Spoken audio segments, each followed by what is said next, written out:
Hey guys, my name's Hans and I'm making this video about trauma and how it's actually a blessing in disguise, which to some people might sound crazy, right?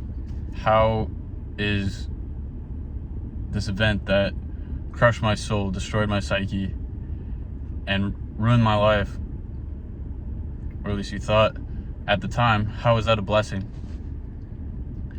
Well, when you're down into hell, if something takes you down into hell, whether it's you, self-inflicted, or caused by someone else, and you're at the lowest of your low, there's only one way to go, which is up, back to heaven. So the event that destroyed your soul, causes you to live in hell every single day by not addressing that pain and that fear and that shame and that guilt. It is the catalyst for you to build your life into a life of heaven, to heal from the pain, heal from the trauma internally. Once you are in a state of heaven on the inside, your external reality will reflect your internal reality. Now, you might be thinking, well, that's easier said than done. If you think that it will be difficult, then it will be. If you think it'll be easy, then it will be. You are a divine being. Your higher self is God.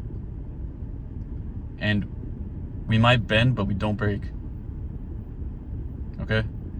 We are invincible. I'm not talking about our physical body here, which you have to learn to let go of because it's not going to stay forever. But your true self is eternal, invincible, infinite, divine, spirit of love. So, when you have trauma, what's step one? First, it's to forgive yourself and understand that right here, right now, might not feel like you're perfect, but you are perfect. God only makes perfection. And God made you, and you are perfect. And that forgiveness, you have to forgive yourself for allowing that event to happen. Step one, if somebody caused this event, you have to, as hard as it may be, forgive them. Not for their benefit, but for your own, because you have feeling of hate, and that drags you into hell. So you have to forgive them in order to heal yourself and start processing your emotions. So your emotions are actual vibrations that are real, and you can feel them.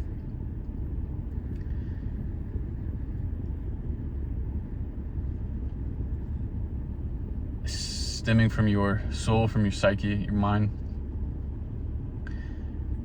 Now, resistance is what's keeping the trauma from healing. Think about a river. It's constantly being refreshed. It's flowing, it's moving. Every single day it's a new river. It's never the same river from one moment to the next.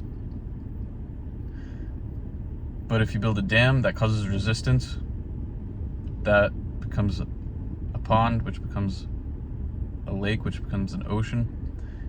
And so if we think of our resistance to processing our emotions being that dam in the river, our emotions become the pond, the lake, the ocean, until it overflows and you experience anxiety, panic attacks, depression, all stemming from that resistance. That fear is the resistance, the fear of feeling the emotion, fear of fear itself.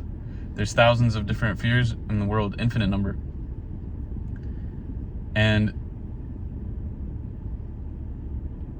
once you allow yourself to experience it and process the fear and just feel it and accept it, without running from it, distracting yourself from it. You can feel it and then let it go. All those ruminating thoughts and anxiety was stemming from that fear, from that feeling that you're distracting yourself from. Klonopin, Valium, Xanax, it's prescribed so often nowadays as a distraction from processing your emotion. It's a band-aid to the issue. It's not fixing the source of your issues. If anything, it's making it worse because you're not able to process it and let it go. When it gets bad enough, you can even experience psychosomatic disorders resulting in physical ailments like headaches, digestive issues, restless leg syndrome. Your skin might not look as good. Once you've healed, people will tell you how good you look, you're shining, you're glowing. Now, what if you're hopeless? What if you're in an abysmal state where you don't think you or anyone can save you? Well, I'm telling you, as a ray of hope,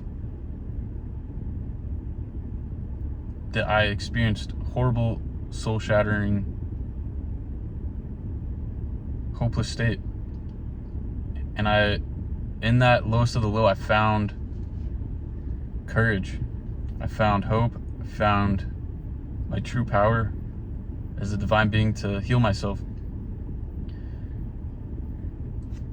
So you can start by maybe look at the opposite of whatever caused the pain as a cure for the pain, for whatever caused the trauma, I mean. Now, if it was something physical, somebody hurt you, abused you, again, you have to forgive them first. I've never experienced something like, being raped or something, which a lot of females go through. Maybe they can share their experience about that in the comments below, make their own videos about it. That's not something that I can speak on. But of course, I've had my own horrible soul-shattering issues that I was distracting myself from dealing with using drugs and alcohol. It caused me to have many addictions. And by just meditating, stopping my thoughts and just feeling into my emotions and allowing myself to process them, my addictions just went away. Of course, there's some physical withdrawals I had to wean down, but the source of the addictions went away. I don't feel the need to drink or smoke anymore, or use any other substances. Now, with these emotions, sometimes if the trauma is really bad, that emotional scar is so bad, you're not going to be able to heal it all at once. It's going to take possibly days of feeling it, weeks, months, maybe even years of processing it, and not resisting it, just accepting it, allowing it to flow down that stream of consciousness without building any dams of resistance. Once you resist it, makes it worse. It keeps it there, stagnant. You have to let it go. It's all stemming from fear, which is usually relates from survival, from thinking you might die, but you also have to overcome the fear of death. You have to overcome all your fears, face them, feel them, allow them to let go. You might have the fear of being ostracized, fear of not being liked by anyone, fear of being lonely. There's an infinite number of them.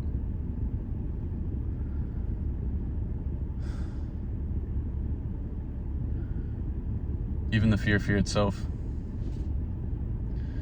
But yeah, it can take time. Just allow it to flow. Don't resist it. Eventually, all these fears will be replaced with love and oneness. That's the secret,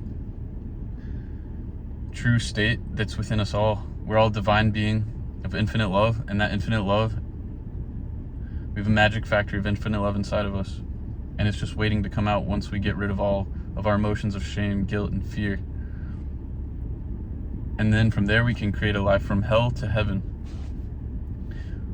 We are all divine beings. We're all God in disguise. We're all part of the same God. We're all angels within this dream of God, within this imagination of God. Now there's other horrible things that happen in the world within the collective unconscious: murder, rape, torture, war, bombing, all these uncomfortable feelings that exist within the world. And since they exist within the world, they are within the mind of God. They are within you, and it's not something to feel shame and guilt about. Just allow those feelings to come up and go, and then they will not bother you any longer. It's the resistance and the fear of those things, of even thinking about them, of letting them pop up in the ocean of consciousness, that causes the torture, that resistance. Again, you have to learn to let it go. I hope this video helps you guys. Please check out my other videos on meditation, different spiritual practices, yoga, breathing exercises, and I hope you have a wonderful day, full of bliss, full of peace. Remember that money can't buy peace of mind. That love inside of you, we all have it. That's the true wealth, is to feel that and feel peace of mind. Have a good one. Later.